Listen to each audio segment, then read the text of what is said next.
नमस्कार। एक चुटकी सिंदूर की कीमत क्या होती है, आज पूरे पाकिस्तान के साथ साथ पूरी दुनिया जानती है। कल रात इंडियन एयर फोर्सेस ने इंडियन एडमिनिस्ट्रेड कश्मीर के पार्ट से पाक ऑक्यूपाइड कश्मीर और पाकिस्तान प्रोविंशियल्स में हमले किए through airways. Around 9 major ports पे अब तक हमला हुआ है, जब तक कल रात से हमें जो इन्फॉर्मेशन मिली है। और वो जो पर्टिकुलर एरियाज है जिनमें हमला हुआ है वो भी बहुत इंपॉर्टेंट है। मुरीदे जो लश्कर तोयबा के एक इम्पॉर्टेंट पार्ट है, बवालपुर जो जैश ए मोहम्मद और मौलाना मसूद का गढ़ माना जाता है, महमून हिजबुल जो मुजाहिदीन का एक इम्पॉर्टेंट पार्ट माना जाता है, और कोटली जो कि पाकिस्तान ऑक्यूपाइड कश्मीर नहीं बल्कि पाकिस्तान के ईस्टर्न पंजाब के लाहौर के पास है वो शहर, उसमें इंडियन एडमिनिस्ट्रेड एयर फोर्सेस ने हमले किए। तो जो अर्लियर मेंशन पार्ट्स थे वो मेजर टेररिस्ट आउट ग्रुप्स तो हमने बताया दिया, लेकिन कोटली एक स्पेशल केस है क्योंकि कोटली सिर्फ पाकिस्तान ऑक्यूपाइड कश्मीर तक ही नहीं बल्कि बात पाकिस्तान एडमिनिस्ट्रेड पंजाब में ले जाती है। और पाकिस्तान एडमिनिस्ट्रेड पंजाब में घुसने के लिए उन्होंने जो लाइन ऑफ कंट्रोल है उसको पार करते हुए पाकिस्तान का जो गढ़ है यानी लाहौर है उस सिटी के पास है, कोटली में जो लॉन्च पैड्स है, टेरर लॉन्च पैड्स है, उनको टारगेट किया गया है। 22 अप्रैल को पाकिस्तानी आतंकवादी और कश्मीरी बैक टेरर ग्रुप्स ने जो चेतावनी भारत के प्रति दी थी, आज 7 मई को उसका जो जवाब है वो पूर्ण रूप से दिया गया है भारत के प्रति। जितनी हमारी न्यूज़ आई है उसके अनुसार रवालपिंड से लेके बहावलपुर में, मीरापुर से लेके जो मेजर आउटफिट्स है उन सबको टारगेट किया गया है। 9 टोटल मेजर आउटफिट्स है और इनकी स्ट्रेटेजिक इंपॉर्टेंस हमने अब तक डिस्कस कर ली है।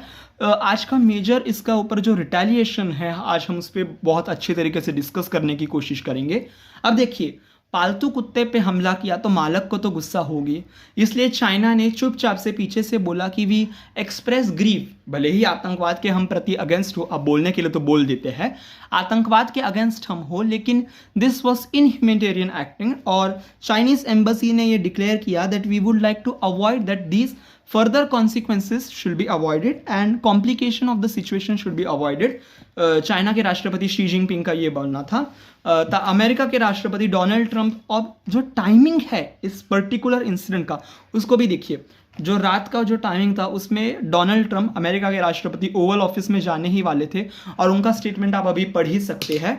अब इसमें बड़ी दौर करने लायक बात है कि जहाँ पे हमारे एलाइज, सो कॉल्ड एलायंस का ये था, इजराइल का भारत के प्रति बहुत संवेदनशील रिस्पॉन्स था that India has a right to self defence, terrorist should know there is no place to hide from their heinous crimes. Israel के एम्बेसडर रेवनूर आजार जी की ये व्यक्ति महत्व थी, ये उनकी शब्दावली थी। तो आज का हमारा इंपॉर्टेंट डिस्कशन इसी बात पे है। और इस जो ऑपरेशन है उसका बहुत स्ट्रेटेजिकली इंपॉर्टेंट नाम है ऑपरेशन सिंदूर। ऑपरेशन सिंदूर इसलिए इम्पॉर्टेंट है क्योंकि पहाड़गम के हमले में जिन औरतों की, बहनों की और माताओं का जो सिंदूर हड़पा गया था उसका बदला खून के रूप से दिया गया है। तो अभी जो मेजर इंसिडेंट्स थी उनकी तो हमने बात कर ली, लेकिन एक इन डिटेल इसकी बात करें तो जो पर्टिकुलर टाइमिंग्स है और जो पर्टिकुलर कॉन्सिक्वेंसेस है उनको भी हमें ध्यान में रखना पड़ेगा।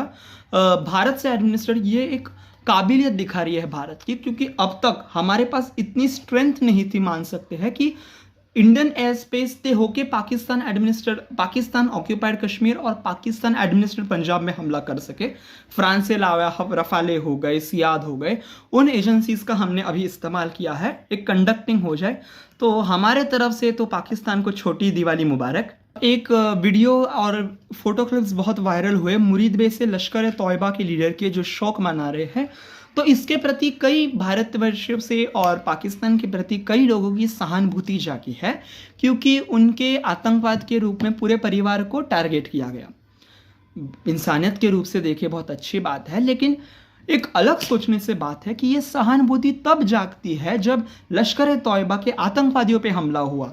ये सहानुभूति तब नहीं जागी जब पहाड़गम में 26 निर्दोष जनता को धर्म के नाम पे निहत्थे रूप से हत्यारा गया, तब ये सहानुभूति नहीं जानती। ये सच में सोचने लायक बात है। अब तक राना आयूब जी और उसी की विचारधारा के कई व्यक्ति महत्व ने अपना जो पर्टिकुलर स्टेटमेंट है वो दिखा दिया है। पाकिस्तान की अगर स्पेसिफिकली बात करें तो प्रधानमंत्री शरीफ जी ने अपना व्यक्ति महत्व जो अपनी शब्दावली है उनको डाच कर लिया है, this is an absolute act of war. और इस रूप से बेसिकली वो ट्वीट को अगर हम बुचर कर ले, छोटा बहुत कर रहे तो पाकिस्तान की जनता अभी पाकिस्तान के आर्मी के पीछे है। यही तो बात है ना, पाकिस्तान की जनता हमेशा पाकिस्तान के आर्मी के पीछे होती है और पाकिस्तान की जनता हमेशा ये बोलती है, जब पूरी रूप से अमेरिका अफगानिस्तान के खंजर खंजर में डाल रहा था, ढूंढ रहा था ओसामा बिन लादेन कहाँ है, तब ओसामा बिन लादेन तो पाकिस्तान में छिपा था। जब 26/11 का हमला हुआ तब भी पाकिस्तान ने हाथ उठा लिया कि पाकिस्तान का इसमें कुछ रोल नहीं है।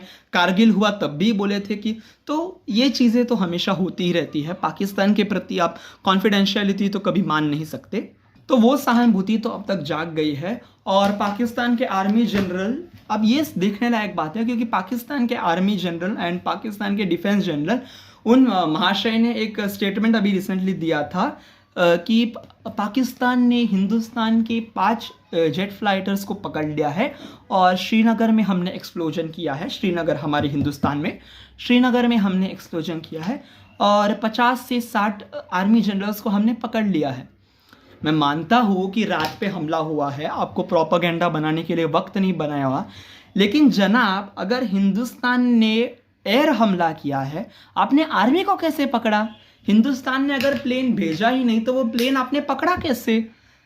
माना कि रात में हमला हुआ है, प्रोपेगेंडा के लिए वक्त नहीं मिला, लेकिन झूठ बोलेंगे तो भी कितना? मराठी में हम बोलते हैं साठावी तरी करी किती त्या जिभेला तरी विश्रांती, यानी कितना चाटेंगे, कम से कम उस जबान को भी थोड़ा लगाम। और फिर उसी दरम्यान में पाकिस्तान के कई मीडिया हाउसेस ने वीडियो क्लिप्स दिखा दिए कि हिंदुस्तान के आए हुए ड्रोन्स को हमने हमला किया। भैया हिंदुस्तान ने अगर ड्रोन्स भेजे ही नहीं तो कौन से ड्रोन्स पे आपने हमला किया? हिंदुस्तान के जो जेट का जो वीडियो आप अभी आपके स्क्रीन में जो फोटोज देख रहे हैं वो अभी के नहीं, वो तब के पुलवामा के हमले के वक्त, अभिनंदन जी के वक्त के इंसिडेंट्स को। तो एक चीज़ तो इसमें मुझे समझ आती, मुझे हमेशा से एक सवाल था कि भैया पाकिस्तान में भुखमरी क्या हालात है, देश में पैसा का एक रोकड़ा बचा नहीं, भुखमरी की हालात है, बलूचिस्तान अलग आज़ादी से मांग रहा है, इतने सारे प्रॉब्लम्स होते हुए भी पाकिस्तान जो हैप्पीनेस इंडेक्स है उसमें हिंदुस्तान से कैसे आगे होते हैं? ये लोग हमसे इतने आगे कैसे होते हैं हैप्पीनेस इंडेक्स में? तो भैया अगर इतनी ख्याली पुलाव मन की बनाएंगे ही तो आराम से खुशी आ जाएगी, इसमें कोई सवाल नहीं। चलो कम से कम इसका तो उत्तर हमें मिल गया। तो ये एक बहुत ही रूप से हिस्टोरिक स्टेप होगा। और अगर हम भारत की बात करें, क्योंकि पाकिस्तान एक तरीके से शॉक हो गया क्योंकि आज तक भारत ने इस रूप से हमला नहीं किया है।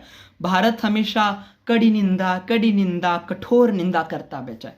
जहाँ पे इजराइल हो गए, अमेरिका हो गए, रशिया हो गए, इजराइल अमेरिका रशिया ने उड़ा दिया परिंदा, भारत करती बैठी कठी निंदा कड़ी निंदा। तो इस बार क्या हुआ है, भारत ने बहुत कठोर रूप से जवाब दिया है और हमेशा की तरह पाकिस्तान के प्रति वो जो प्रोपेगेंडा है वो तो हमेशा से फैलाया गया है। अब यहाँ पे एक सीरियस नोट है कि अलेजिडली, इसका अब तक हमारे पास ठोस पुरावा या ठोस प्रूफ तो कोई आया नहीं है, लेकिन अलेजिडली उन जख्मी लोगों में 1-2 सिविलियंस थे। अब किसी भी रूप से सिविलियंस पे अगर हमला हुआ तो उसके हम शर्मिंदगा ही होंगे, उसके लिए हमें बुरा ही लगेगा।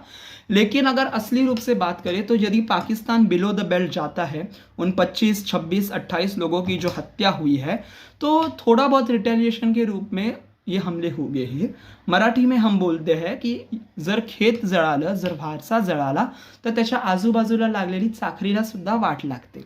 अर्थात अगर आपके खेत में आग लगी तो उसके आजू बाजू में जो चाकरी है, मतलब आजू बाजू में जो खेत लगे, उन पे भी थोड़ा प्रतिभाव पड़ेगा ही, उन पे भी थोड़ा प्रभाव पड़ेगा ही।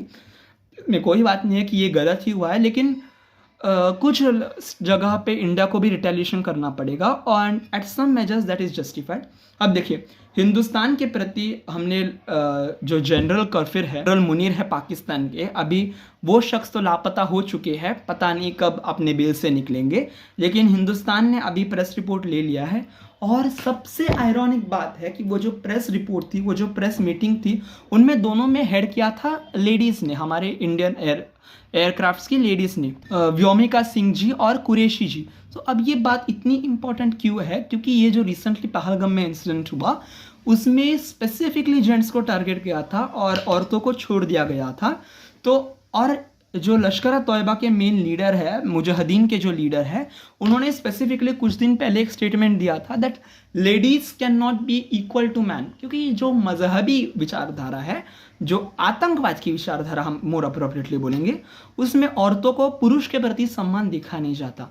तो एक जले पे नमक छिड़कना होता है ना, उसी प्रकार आपने कुछ दिन बोला कि हम महिलाओं को ऐसा है, महिलाओं के पतियों को मारा गया, और अभी प्रेस जनरल में महिला ही आ रही है और उसमें भी श्रीमती सोफिया कुरैशी जी मजहबी रूप से एक मुसलमान व्यक्ति महत्व है।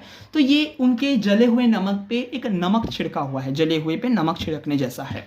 तो आगे की बात करें तो आपके स्क्रीन में आप देख रहे होंगे, हम इंडिया की रिपोर्ट हमको आपको दिखा रहे हैं, और जो इंडियन एम्बेसी है अमेरिका ने, उसने भी अपना रिपोर्ट डाल दिया है कि हमारे जो हमले हैं वो नॉन एक्शन रूप से तो है, लेकिन this are non escalatory in the sense that India ने स्पेसिफिकली मिलिट्री बोस्ट को अवॉइड करके टेररिस्ट कैंप्स और टेररिस्ट ब्रिगेड्स और टेररिस्ट लॉन्च पैड्स पे हमला किया है। इंडिया को ये एस्केलेट नहीं करना है, लेकिन इंडिया को एक मुंहतोड़ जवाब देना ही था।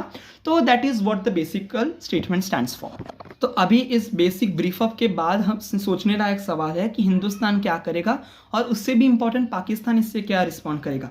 जैसे कि हमने बात कर ली कि प्रधानमंत्री शरीफ जी पाकिस्तान के उनके statements that Pakistan general public is behind the Pakistan armed forces. भैया आप हमेशा बिहाइंड होते हो ना, हर बुरी चीज़ के पीछे आप होते हो। कल आप बोलेंगे ओसामा बिन लादेन नहीं था, 1971 के युद्ध हम जीत गए, कारगिल हम जीत ले, ये हो गया वो हो गया, फाना ढिमकाना। तो भैया आपकी बात तो कोई सुन नहीं रहा है उस रूप से। हिंदी में एक बहुत अच्छी कहावत है, नमक स्वाद अनुसार बातें औकात अनुसार, बड़ी अच्छी लगती है। तो इस रूप से देखेंगे प्रधानमंत्री शरीफ जी ने तो ये देख लिया, लेकिन हमारे लिए मोर इम्पोर्टेंट है कि इसके प्रति इंडिया क्या करेगा।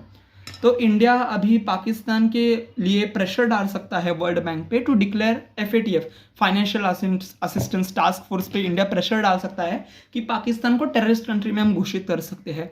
इसमें कोई भी बात छुपाने लायक तो है नहीं कि Pakistan is the mother of all terrorism. Pakistan मतलब आतंकवाद की माँ, आतंकवाद की जड़, और इसके कई इंसिडेंट्स हो गए, 26/11 का हमला, रिसेंट पहलगाम का हमला, सियाकोट का हमला, उरी का जो इंसिडेंट्स है वो आप देखेंगे तो किसी भी लॉजिकल व्यक्ति को अलग से बताने की तो कोई ज़रूरत हमें लगती नहीं। अगर आपको चाहिए तो स्क्रीन के आप ये फोटोज देख लीजिए, आपको अपने आप से पता चल जाएगा। तो इंडिया बेसिकली प्रेशर डाल सकता है ताकि पाकिस्तान को FATF में ना लाए। हम अपने फेडरल स्ट्रक्चर पे प्रेशर डाल सकते हैं कि जो डैम स्ट्रक्चर है उसकी जो रिन्यू है वो जल्दी से जल्दी करा ले, ताकि पाकिस्तान की ओर जाने वाला पानी रोका जाए। अब इसमें कई भारत के सहानुभूति और इंसानियत के दौर से व्यक्ति महत्व बोल रहे हैं, लेकिन ये इंसानियत तब कहा गई थी जब पहलगाम में हमला हुआ था। ये इंसानियत तब कहा गई थी जब मुंबई में 26/11 के हमले हुए थे। ये इंसानियत तब कहा गई थी जब ट्रेन में ब्लास्ट किए गए थे। ये इंसानियत तब कहा गई थी जब पार्लियामेंट पे हमले की गई थी। इंसानियत की बात हमेशा इंसानों के साथ की जा सकती है, उन निहत्थे राक्षसों के ऊपर नहीं जो धर्म और मजहब के रूप से निर्दोष जनता की हत्या करते हैं। उन लोगों के साथ आप इंसानियत की बातें नहीं कर सकते। कहीं ना जगह आपको आपका पैर नीचे रखना ही है। You have to put your foot down because terrorism is like a snake. आतंकवाद एक सांप है, आप उसको जितना भी इंसानियत की खीर देंगे, दूध देंगे, उससे सिर्फ पाकिस्तान का जहर बढ़ेगा, उससे सिर्फ आतंकवाद का जहर बढ़ेगा। You can not use humanity against terrorism. आपकी इंसानियत को वो नपुंसकता का स्वरूप देखेंगे और उसके प्रति वो सहनशीलता तो बात के है नहीं। लेकिन अभी अलेजेडली स्पीकिंग जो अगर वो इंसिडेंट मोस्ट लाइकली रियल नहीं है, लेकिन अगर फिर भी हाइपोथेटिकली स्पीकिंग अगर 1-2 पाकिस्तानी इंडिविजुअल से हमला हुआ है तो वो गलत ही बात है, उस पर कोई सवाल नहीं है। किसी भी रूप से सिविलियंस पे हमला ये गलत ही है, लेकिन अगेन दिस वाज रिटेलिएशन। और रिसेंटली वापस से इंसानियत की छवि दिखाते हुए पाकिस्तान ने वापस से पूंछ पे हमला कर दिया। पूंछ is a part of Kashmir जहाँ पे अभी तक 15 सिविलियंस की हत्या हो गई है और बहुत ब्रूटल तरीके से उन छोटे बच्चों पे और उन माताओं पे हमला की गई। बहुत दर्दनाक विजुअल्स हैं, उनके विजुअल्स की दर्दनाकता को हम मन में रखते हुए आपको नहीं दिखा रहे। तो इतने भयंकर, तो वापस से आप किसके साथ इंसानियत दिखाना चाहते हैं? जिनको छोटे बच्चों की और आतंकवाद में फ़र्क नहीं दिखता, उन लोगों को आप इंसानियत नहीं दिखा सकते। Those are not people to be trusted. FATF की हमने अब तक बात कर ली, हमने पाक ऑक्यूपाइड कश्मीर की बात कर ली। तो अगेन इंडिया उसको बहुत अच्छे रूप से लेवरेज कर सकता है। हमने पर्टिकुलर मीटिंग्स की बात कर जी, जो श्रीमती हिमांशी जी है, शहीद आज़म स्वर्गीय लेफ्टिनेंट विनय नरवाल जी की पत्नी, जिनके अभी रिपोर्ट्स बहुत वायरल्स हुए थे, उनके फोटोग्राफी बहुत वायरल हुई थी, उनका भी रिसेंटली स्टेटमेंट आ चुका है। और इसी के साथ हम बेसिकली एक कंक्लूजन आप और कर सकते हैं। फॉर मोर इन्फॉर्मेशन हम रिसेंटली एक और वीडियो बनाएंगे, द आफ्टर मैथ ऑफ सिंदूर, और उस पर ध्यान रखते हुए हम अपनी प्रतिक्रिया ज़रूर देंगे। इसके साथ अगर वीडियो आपको अच्छा लगा तो ज़रूर कमेंट कीजिए, और इंस्टेंट्स हो गए आप प्लीज़ कमेंट कीजिए, हम उस पर भी वीडियो बनाएंगे। पर इस वक्त पूरे रूप से एक अच्छी चीज़ है कि राजनीतिक विकल्पों में ये मतभेद देखने को नहीं मिला है।